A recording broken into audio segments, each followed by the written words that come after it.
Assalamualaikum warahmatullahi wabarakatuh. Perkenalkan, nama saya Nanan Suherna, mahasiswa dari IKMI dengan NIM 12050672. Dengan hal yang berkaitan dengan tugas akhir saya akan mempresentasikan tentang keagamaan yang bertema larangan terhadap minuman keras atau khamar. Allah Subhanahu wa Ta'ala telah memberikan segala semacam berikut nikmat, diantaranya nikmat jasmani dan nikmat rohani. Jika ditinjau dari segi jasmani, kita diperintahkan oleh Allah untuk makan dan minum dari hal yang baik-baik, serta diperintahkan untuk menjauhkan dari hal yang kurang baik. Untuk menjaga kesehatan jasmani kita harus menjauhkan diri dari segala makanan dan minuman yang dapat merusak sistem kekebalan tubuh, diantaranya khamar yang berupa futau, ganja, miras, narkoba, dan yang semacamnya.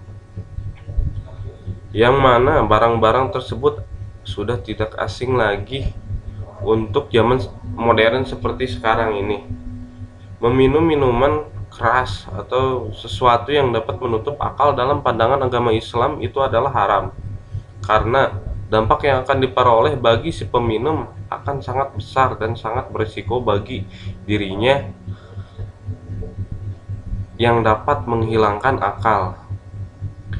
Betapa tidak, karena akal sangat penting dan berguna bagi manusia. Walaupun di dalam khamar tersebut terdapat beberapa manfaat bagi manusia yang darinya dapat diperoleh suatu keuntungan material, akan tetapi mudaratnya sangat besar. Oleh karena itu, saya sangat menghimbau kepada para pemuda muslimin agar menjauhkan dari hal-hal yang dapat membawa kepada mafsadah, karena maju dan mundurnya masa depan umat pada genggaman tangan kita semua.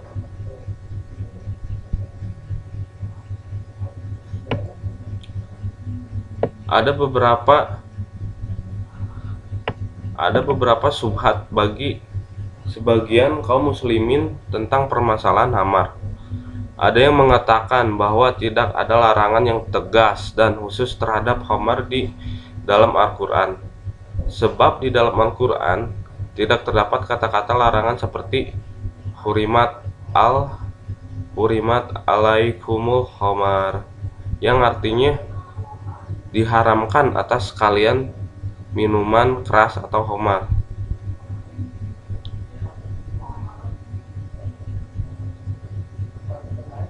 dan sebagainya. Sebagaimana ketika Allah melarang kita memakan bangkai, Allah mengatakan hurimat alaikumul mayyita, yang artinya diharamkan atas kalian tentang pada mayit. Yang ada dalam masalah ini hanyalah kata-kata fajtanibuh atau jauhilah. Oleh sebab itu, mereka mengatakan bahwa hal ini menunjukkan khamar itu hukumannya tidak haram, tetapi makruh saja, karena Allah hanya memerintahkan kita untuk menjauhinya. Subhat yang lain ialah digantinya khamar dengan nama-nama yang lain, sehingga khamar tersebut menjadi samar bagi sebagian kaum muslimin, serta berbagai subhat yang lainnya yang menimbulkan keracunan tentang hukum khamar ini.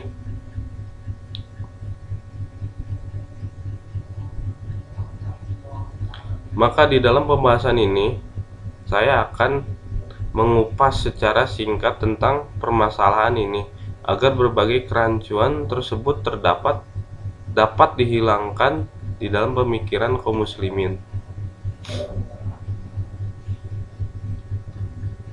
Kurma dan anggur adalah komoditas ekonomi Jazirah Arab sejak dahulu kala. Komoditi tersebut selain diperdagangkan secara natural atau alami, juga diolah menjadi minuman yang memabukkan.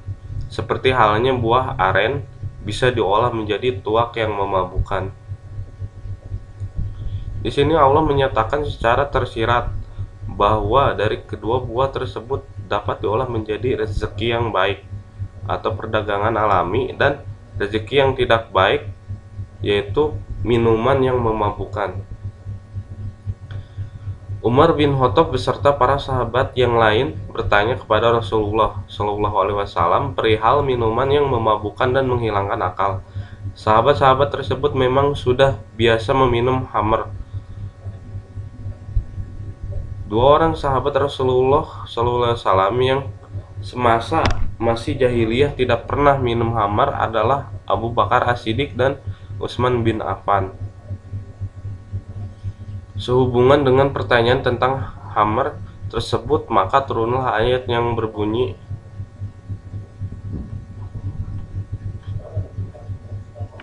yang artinya, mereka bertanya kepadamu tentang khamr dan judi.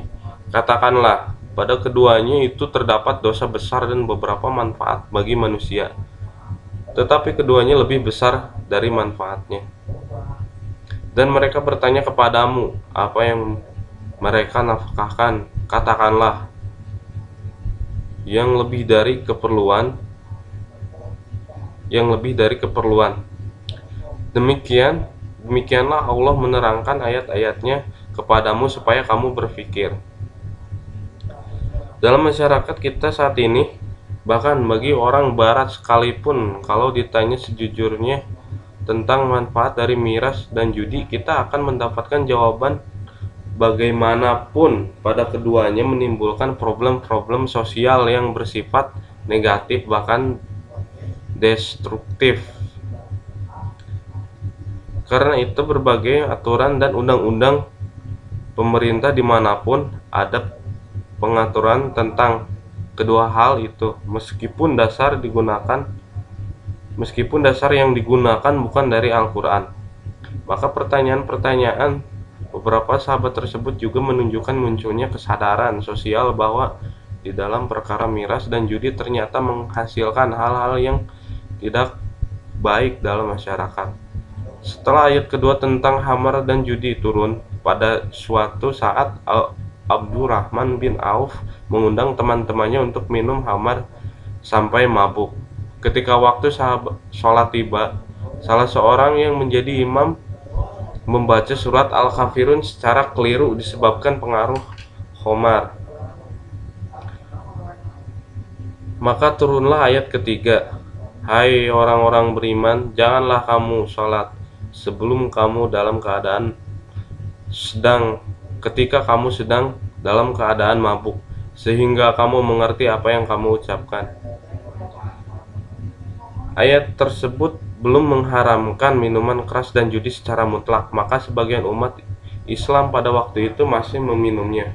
Selain berkaitan dengan mabuk, ayat ini berlaku umum bahwa orang yang mengerjakan sholat harus memahami atau mengerti makna bacaan sholatnya, karena ada kalimat sehingga kamu mengerti apa yang kamu ucapkan. Kalimat ini menjadi penyebab keumuman ayat itu, karena kita pahami bahwa bagi orang Arab dalam keadaan tidak mabuk, tentu mereka mengerti apa yang diucapkan dalam sholat. Berbeda halnya dengan orang non-Arab di mana bahasa Arab bukan bahasa sehari-hari. Oleh karena itu, maka mengerti bahasa Arab minimal dalam bacaan sholat menjadi kewajiban bagi orang non-Arab. Demikian ini agar tidak terkena makna daripada ayat tersebut di atas, karena objek sasaran ayat tersebut adalah bagaimana mengerti apa yang diucapkan dalam sholat, bukan pada mabuknya. Sedangkan mabuk adalah salah satu penyebab dari tidak memahami apa yang diucapkan dalam sholat. Kemudian turun ayat keempat yang artinya, hai orang-orang yang beriman, sesungguhnya khamar, berjudi, berkorban untuk berhala, mengundi nasib dengan panah adalah perbuatan keji, termasuk perbuatan syaitan. Maka jauhilah perbuatan-perbuatan itu agar kamu mendapat keberuntungan. Sesungguhnya setan itu bermaksud hendak menimbulkan permusuhan dan kebencian di antara kamu lantaran meminum khamar dan berjudi itu, dan menghalangi kamu dari mengingat Allah dan sembahyang.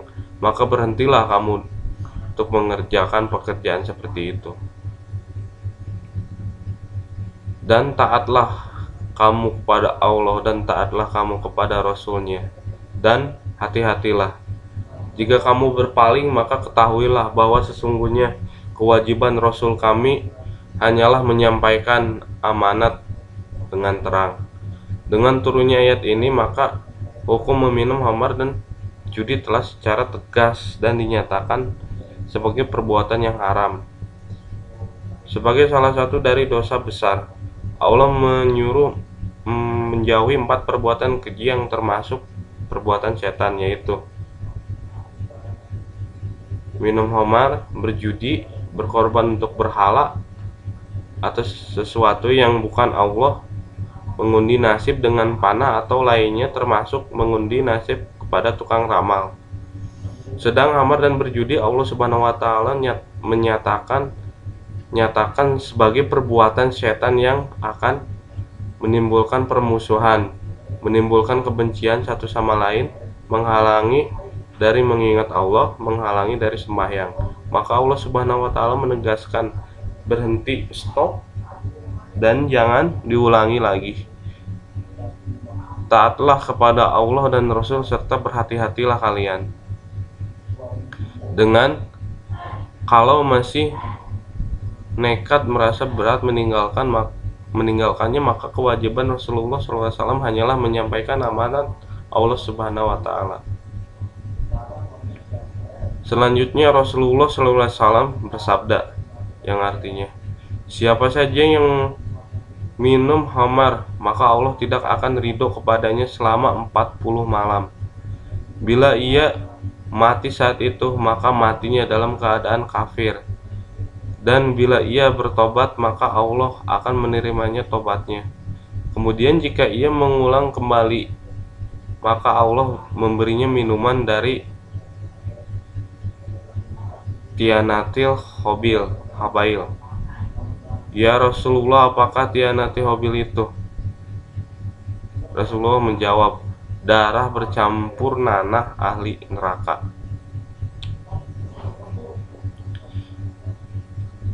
Minum khamar diambil dari kata yang artinya minum.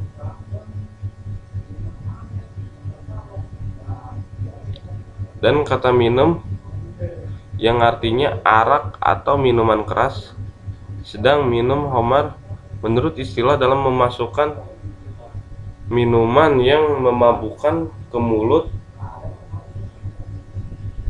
lalu ditelan masuk ke perut melalui kerongkongan, meskipun bercampur dengan makanan lainnya yang halal. Sedang orang yang meminum arak dinamakan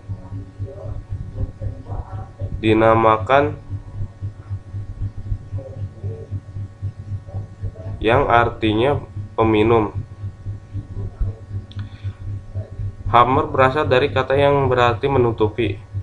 Disebut sebagai khamar karena sifatnya bisa menutupi akal, sedangkan menurut pengertian urfi pada masa itu, khamar adalah apa yang menutupi akal yang terbuat dari perasaan anggur. Sedangkan dalam pengertian syara, khamar tidak terbatas pada perasaan anggur saja, tetapi secara minuman yang memabukkan, dan tidak terbatas dari perasaan yang memabukkan. Diantaranya adalah hadis Nabi Nu'man bin Bashir bahwa Rasulullah SAW bersabda, sesungguhnya dari biji gandum itu terbuat khamar,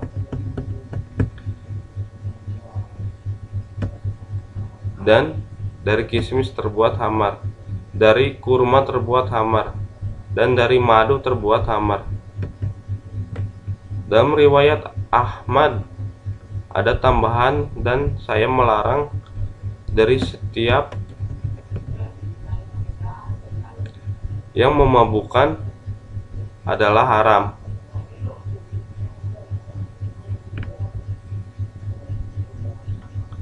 Allah berjanji kepada orang-orang yang meminum minuman yang memabukkan bahwa Dia akan memberi mereka minuman dari tinah al-khabal. Mereka bertanya, apakah tinah al-khabal itu? Jawab Rasulullah, keringat ahli neraka dan perasan tubuh ahli neraka. Imam Bukhari, Muslim, dan Ahmad meriwayatkan dari Abu Musa bahwa ia berkata, saya mengusulkan kepada Rasulullah SAW agar beliau memberikan fatwanya tentang dua jenis minuman yang dibuat di Yaman, yaitu al-vid'i dan al-murir. Yang pertama terbuat dari madu yang kemudian dibuat minuman hingga keras atau bisa memabukkan. Yang kedua terbuat dari biji-bijian dan gandum sehingga dibuat menjadi minuman yang keras atau memabukkan. Wahyu yang turun kepada Rasulullah SAW telah lengkap dan sempurna. Kemudian Rasulullah bersabda, setiap yang memabukkan itu haram.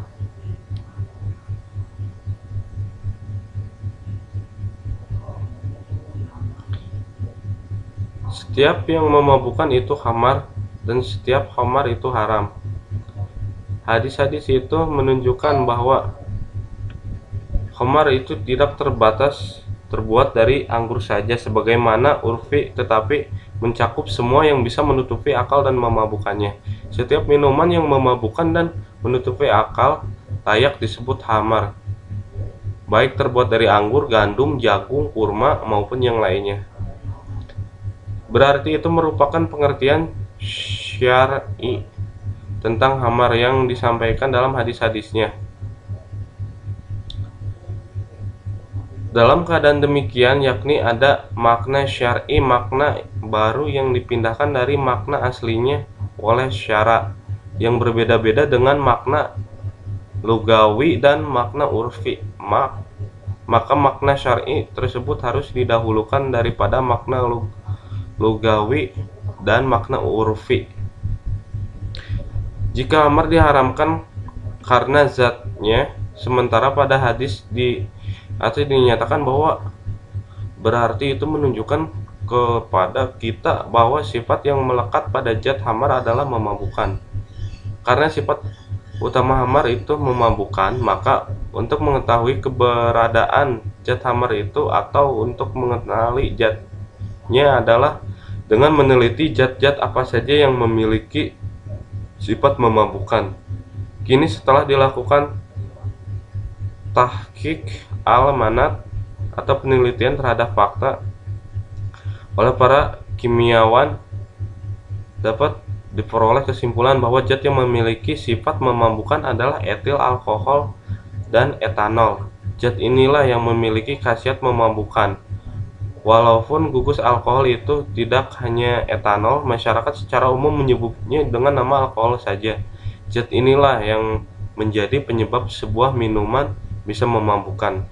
Dengan melalui proses fermentasi, benda-benda yang mengandung karbohidrat seperti kurma, anggur, singkong, beras, jagung, dan sebagainya bisa diproses menjadi minuman memabukkan. Apabila diteliti, setelah dilakukan proses fermentasi pada benda-benda tersebut adalah munculnya etil alkohol yang sebelumnya tidak ada.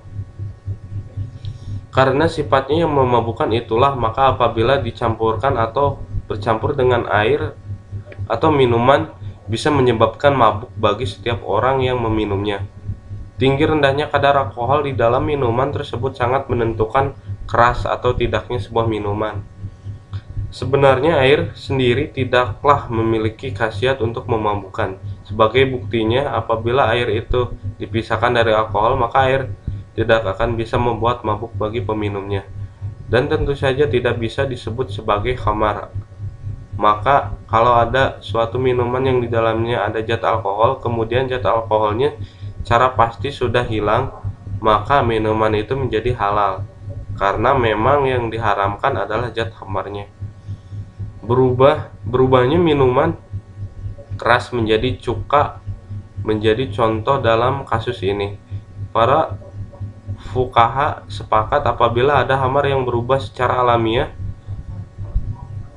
tidak ada rekayasa manusia, hukumnya halal untuk memakan atau meminumnya. Sedangkan apabila perubahan itu direkayasa, pada para ulama berbeda pendapat. Jika khamar itu adalah zat alkohol, maka setiap minuman yang di dalamnya terkandung alkohol bisa disebut sebagai khamar. Tidak dilihat lagi asal-usulnya secara kasat mata. Dari Nu'man bin Bashir, Rasulullah menegaskan bahwa khamar bisa terbuat dari berbagai benda. Pada faktanya memang semua benda yang disebutkan Rasulullah SAW seperti gandum, anggur, kurma, madu, dan sebagainya itu bisa memabukkan. Dan memang pada semua benda itu ketika diproses menjadi minuman yang memabukkan dapat dibuktikan bahwa di dalamnya terdapat zat alkoholnya. Sebagaimana penjelasan sebelumnya bahwa diharamkannya khamar itu karena zatnya, maka hukum meminumnya adalah haram. Tidak dilihat lagi dari segi kuantitas zatnya, baik sedikit maupun banyak, semuanya haram. Hal ini sama dengan memakan daging babi atau bangkai, hukumnya haram, baik sedikit maupun banyak, karena kedua benda itu diharamkan karena zatnya. Demikian juga haramnya khamar tidak dilihat dari segi pengaruh bagi peminumnya, baik akan mengakibatkan mabuk atau tidak. Bagi peminumnya hukumnya tetap haram. Dari Ibnu Umar, Rasulullah bersabda, setiap yang memabukkan dalam keadaan banyaknya, maka sedikit pun haram. Hadis riwayat Ahmad, Ibnu Majah, Ibnu Hibban, dan Daruqutni. Dari Aisyah, Rasulullah SAW bersabda, setiap minuman yang memabukkan itu haram, dan jika banyaknya suatu farak 16 rit 7 sama dengan 7,8 liter dapat memabukkan, maka satu tangan dari minuman tersebut menunjukkan bahwa sebuah minuman tidak dilihat kadar atau persentase alkohol khamar yang terkandung di dalamnya, tetapi dilihat dari segi ada atau tidak zat khamarnya di situ. Pengertian farak dan mil'ul kahfi adalah suatu perumpamaan untuk menunjukkan ukuran banyak dan sedikit, bukan untuk membatasi pengertian dalam ukuran tersebut. Karena itu para fuqaha dan muhaddisin mengambil pengertian dari hadis tersebut bahwa ukuran sedikit khamar mencakup setetes khamar pula. Menurut arti bahasa kata khaliluhu, sedikitnya menunjukkan bahwa yang dimaksud di sini bukan hanya sekedar ukuran atau jumlah, tetapi menyangkut kadar atau persentase, baik tinggi atau rendah. Al-Qamus Al-Muhit mengartikan kata khalil adalah ukuran sedikitnya sesuatu adalah paling sedikit, sedangkan Al-Mujamul Al-Wasit memberikan arti kata khalil adalah sesuatu yang hampir tidak ada sama sekali. Berdasarkan ketentuan bahasa Arab tersebut, maka yang dimaksud kata khalilu haram adalah sedikitnya pun haram adalah jumlah ukuran yang sedikit atau kadar persentase yang sedikit. Ini berarti setiap minuman yang mengandung zat alkohol walaupun kadar persentasenya sedikit sekali, maka dapat dikategorikan dalam kelompok haram, sebab yang diharamkan syara adalah zat alkoholnya yang sudah mengalami proses peragian dan dapat memabukkan bila diminum dalam ukuran atau jumlah besar. Berdasarkan uraian di atas, maka dapat disimpulkan bahwa setiap minuman yang beralkohol adalah haram dalam hukumnya.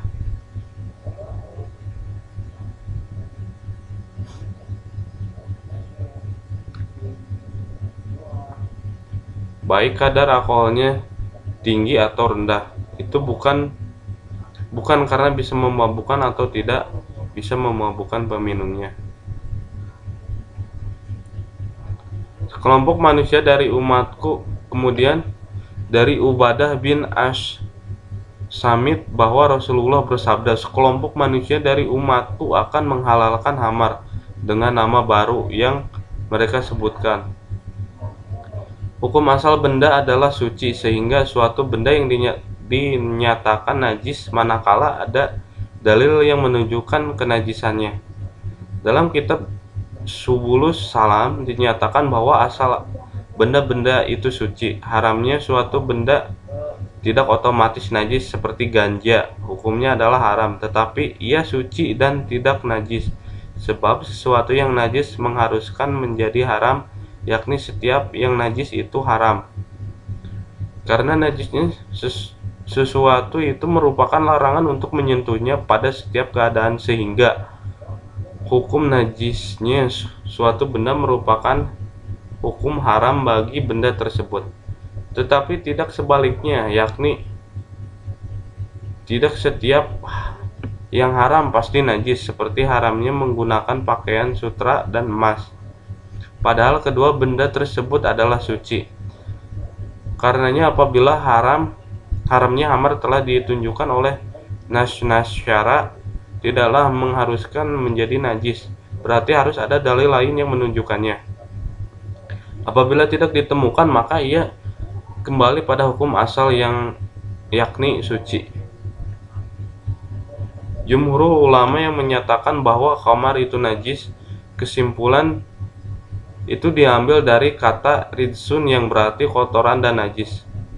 Memang argumentasi ini dibantah oleh sebagian fuqaha yang mengatakan bahwa kata ridsun pada ayat tersebut najis secara maknawi, karena kata ridsun tidak hanya khobar bagi khamar, tetapi juga atafnya, yakni berjudi, berhala, dan undian nasib, yang kesemuanya secara pasti tidak disifati dengan najis atau najis dasati, seperti firman Allah, maka jauhilah berhala-berhala yang najis itu. Arti berhala sebagai sesuatu yang najis itu pada ayat tersebut adalah najis maknawi, bukan najis zati. Contoh lainnya najis maknawi terdapat pada surat At-Taubah. Sesungguhnya orang-orang yang musyrik itu najis. Yang dimaksud dengan najis pada ayat ini bukanlah najis zat atau tubuh mereka, tetapi akidah yang mereka peluk berupa akidah syirik yang seharusnya dijauhi, sebagaimana yang dipahami oleh Jumhurul fuqaha, sehingga menurut mereka kata ridsun dalam surat Al-Maidah ayat 90 tersebut adalah najis secara maknawi. Pada pandangan tersebut menurut mereka diperkuat oleh bunyi selanjutnya dengan kata dari perbuatan setan. Itu berarti maksud najis adalah secara maknawi. Hanya saja pendapat jumhur itu dikuatkan oleh hadis Nabi Muhammad SAW yang berbunyi, sesungguhnya kami berada di negeri para ahli kitab. Mereka makan babi dan minum khamar. Apakah yang harus kami lakukan terhadap bejana-bejana dan periuk-periuk mereka? Rasulullah SAW menjawab, apabila kamu tidak menentukan lainnya, maka cucilah dengan air, lalu masaklah di dalamnya dan minumlah.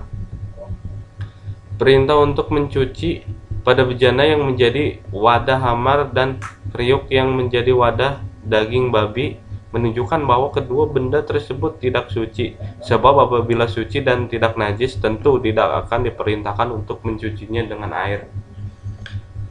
Ada dua unsur dalam zarima syurb khamar, yaitu minum-minuman yang memabukkan dan ada itikad jahat.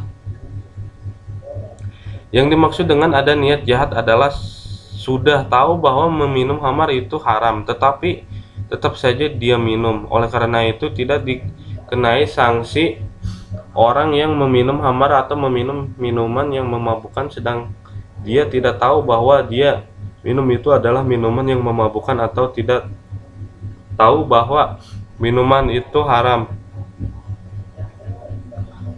Al-Quran tidak menegaskan hukuman apa bagi peminum khamar. Namun sanksi dalam kasus ini didasarkan pada hadis Rasulullah SAW, yakni sunnah fi'liyahnya bahwa hukuman terhadap jarima itu adalah didera sebanyak 40 kali. Abu Bakar As-Siddiq mengikuti jejak ini. Umar bin Khattab 80 kali dera, sedang Ali bin Abu Thalib 40 kali dera.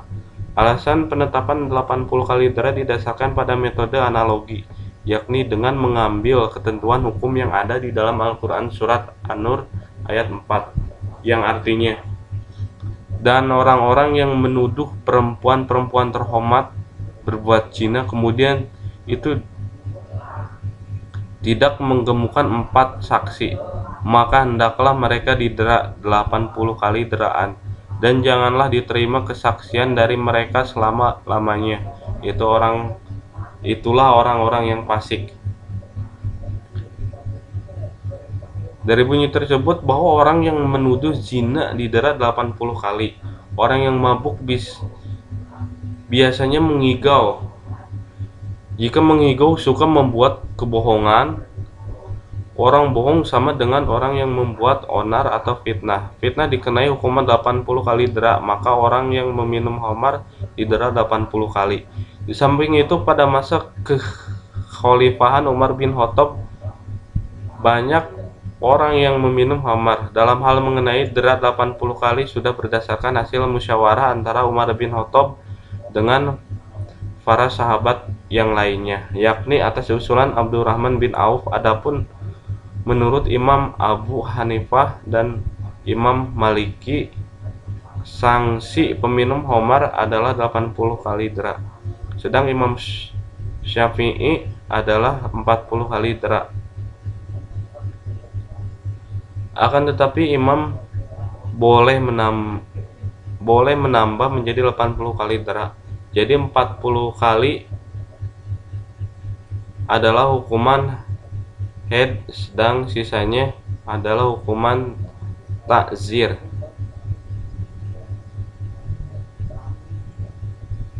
Syarat diberlakukannya hudud peminum khamar, namun para ulama sepakat bahwa agar hukuman pukul atau cambuk itu dapat terlaksana, syarat dan ketentuan harus dipenuhi terlebih dahulu.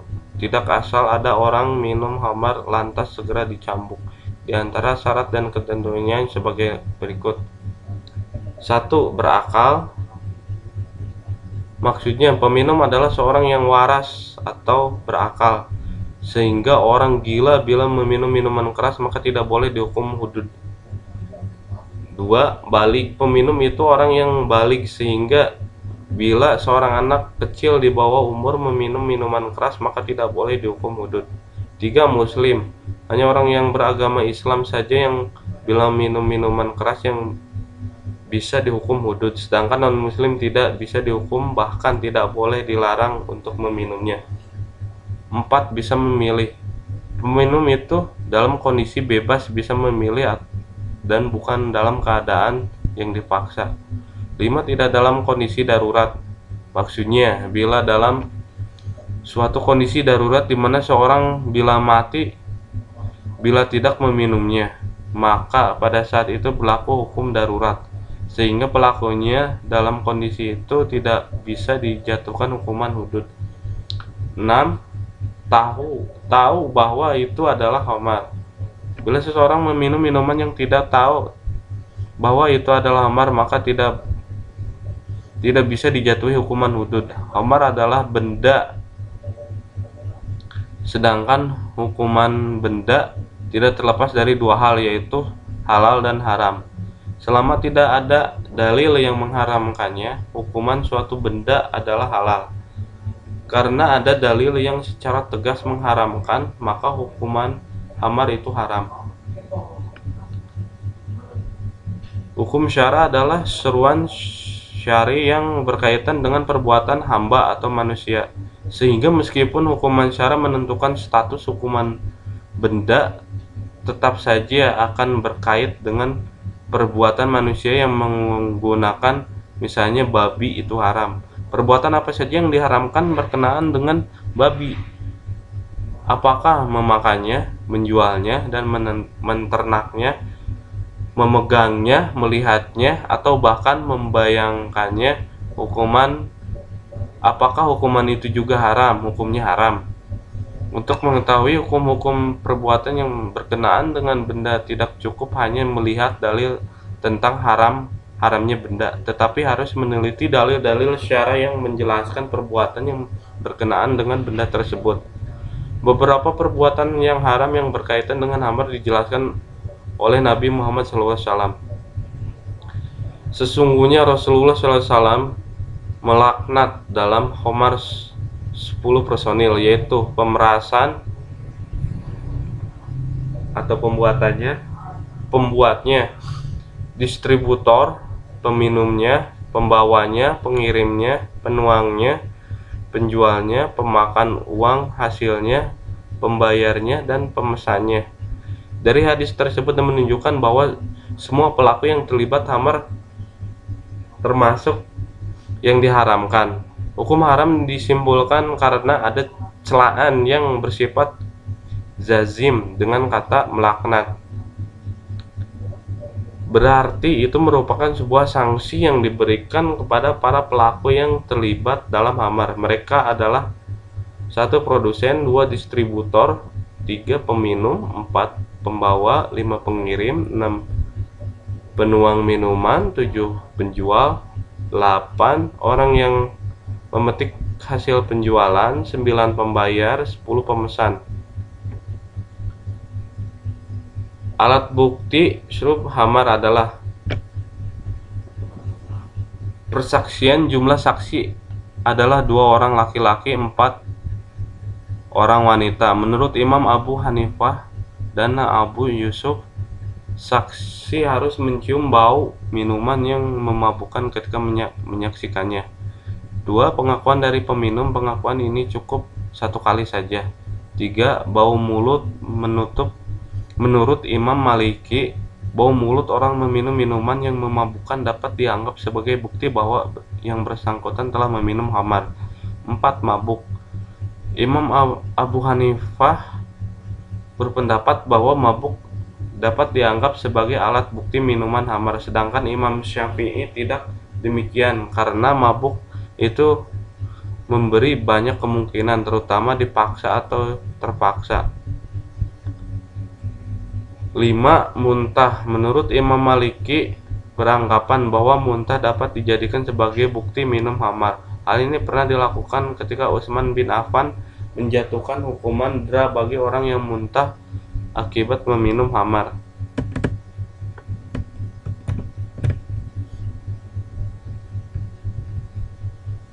Pelaksanaan bagi had peminum khamar sama dengan pelaksanaan dera pada jarimah lainnya.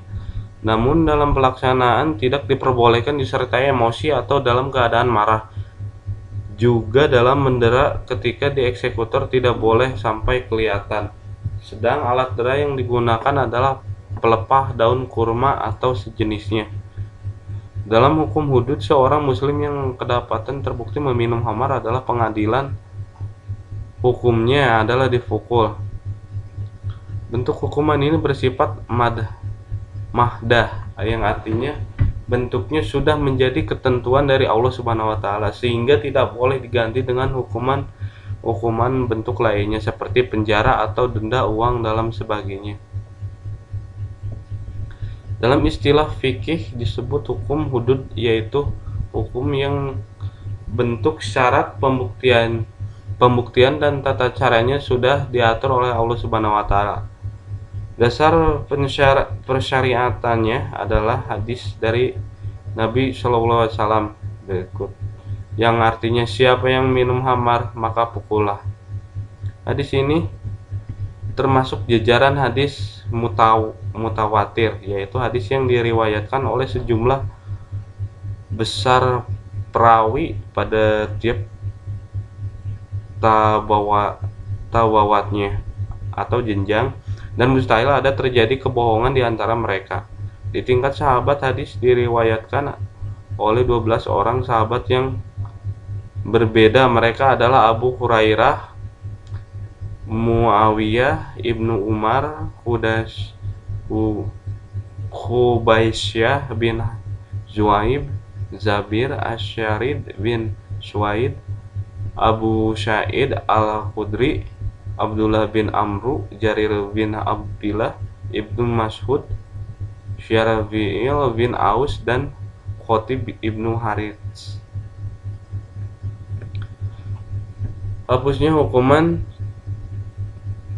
khamar. Hukuman haid bagi peminum khamar dapat dihapus atau dibatalkan apabila para saksi menarik kesaksiannya, apabila tidak ada bukti yang menguatkan pelaku menarik kembali persaksiannya karena tidak ada bukti yang menguatkan. 3. Kebenaran bukti-bukti masih dipertanyakan atau masih diragukan kebenarannya. Barang siapa berbuat pelanggaran lalu dihukum, maka hukuman tersebut adalah sebagai penebus atau penghapus dosanya.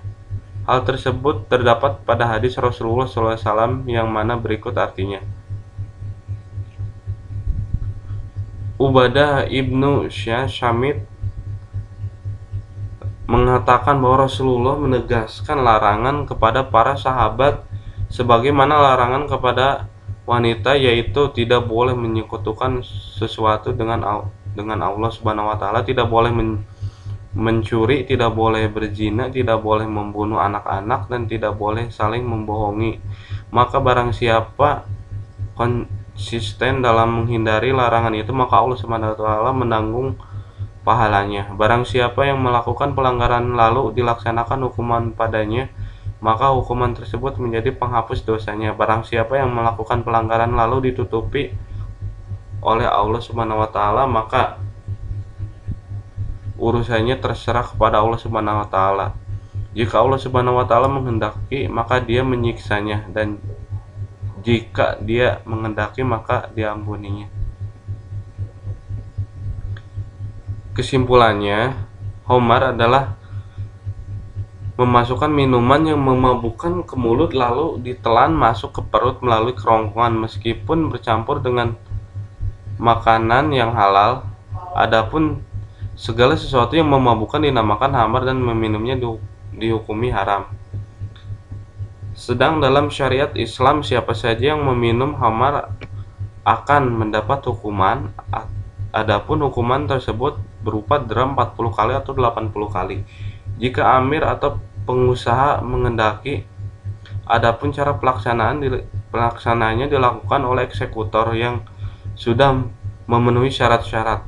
Jika alat yang digunakan adalah pelepah atau daun kurma atau sejenisnya, namun hukuman dera dapat gugur bila mana para saksi menarik kesaksiannya atau pelaku menarik kembali pengakuannya serta tidak ditemukan barang bukti yang menguatkan.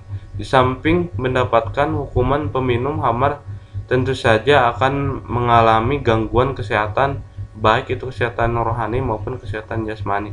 Di samping itu, khamar menjauhkan para peminum dari Allah Subhanahu wa taala. Demikian penjelasan saya tentang khamar. Mudah-mudahan kita sebagai generasi muda penerus bangsa, kita dapat menyadari akan dampak negatif yang dapat membuat kita melakukan hal-hal yang tidak baik. Demikian penjelasannya, saya tutup dengan wassalamualaikum warahmatullahi wabarakatuh.